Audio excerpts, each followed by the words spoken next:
Judaism 101 themes that I've been doing for quite some time now. The theme that I've been offering for the past few weeks is the idea of wrestling with God. It's brought up, of course, in the book of Genesis when Jacob is crossing the Yabok River.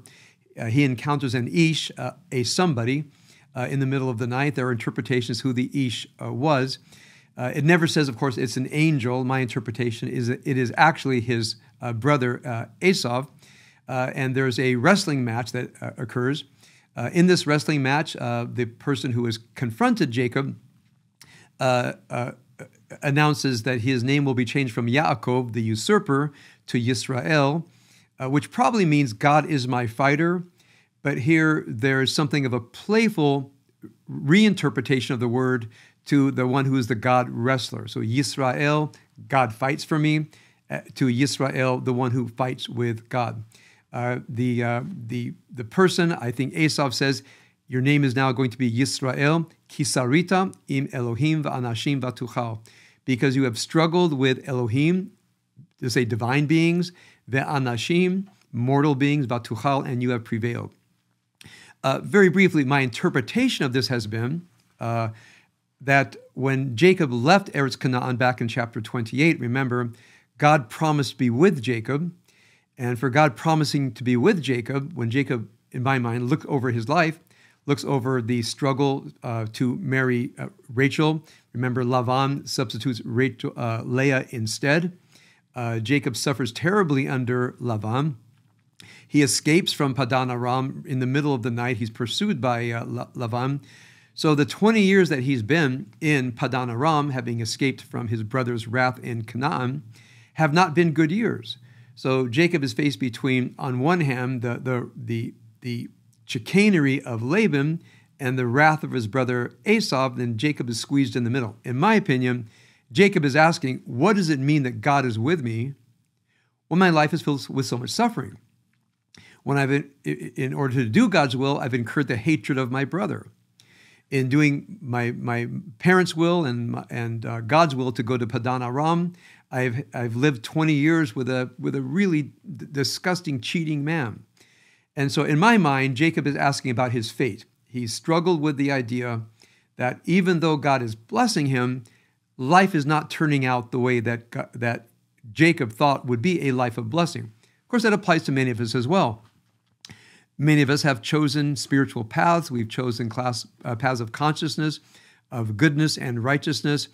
And we face the common problem of human life is that bad things happen to good people.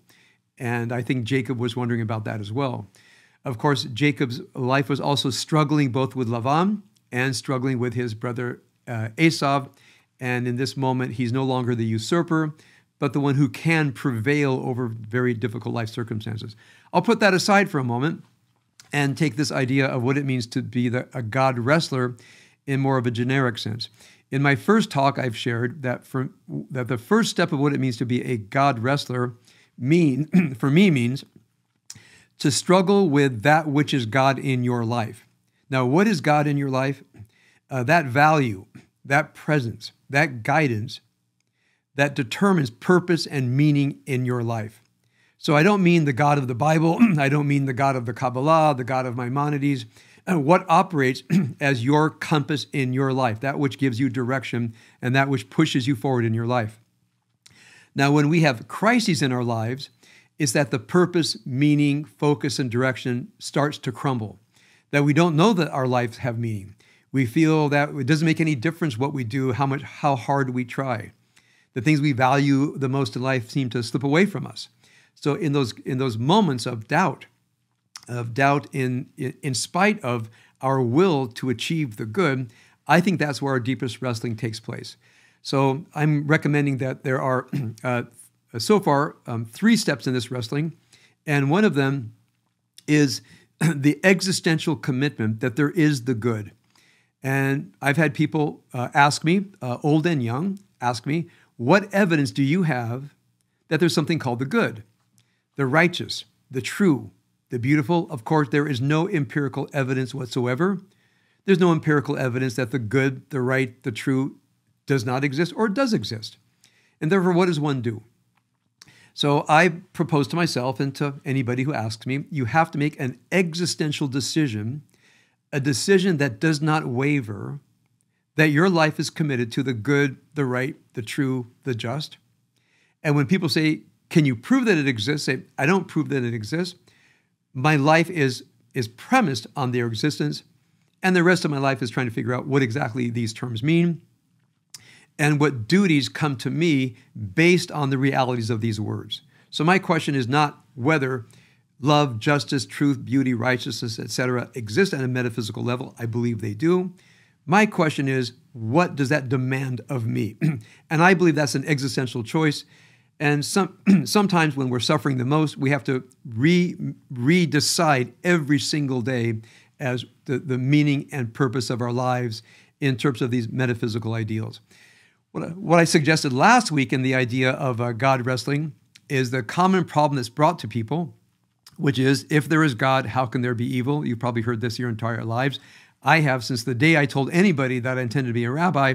This question was proposed to me as a way to stop me in this foolish endeavor wanting to be a person of faith. And I just had a little bit of college behind me, and my response was, well, if you're saying to me that how can there be God if there is evil? Since there is evil, how can there be God? The question is, what do you mean by evil? And I think that's a question that we have to ask ourselves and keep in mind.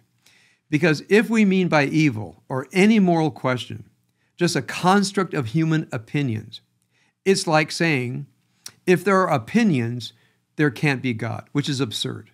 So what are people really saying?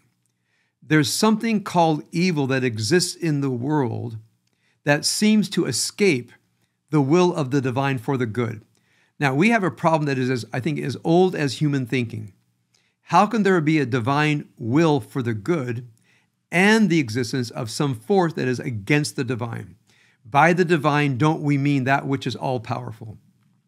Many people define the divine in terms of omnipotence, the all-powerfulness of God. And here's where, in my mind, in order to be a seriously religious person, a person who believes in the presence of the divine, we have to give up omnipotence. Our idea of the divine cannot mean all-powerful, which means nothing can exist except the divine will. That doesn't seem possible because we exist. And we certainly are not, in our normal state of being, pure products of the divine will because we defy God. So therefore, the idea that God is omnipotent, all-powerful, the idea is belied by the fact of our existence. If God were all-powerful, we would not exist because we rebel and we defy against God. So that's my prima facie evidence that God cannot be all-powerful. So God is not all-powerful in another way.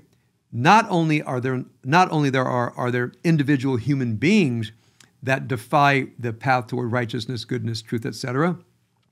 I believe there's actually a spiritual force called evil that inhabits different people, different cultures, different societies at different times, and it is an active oppositional force against the divine.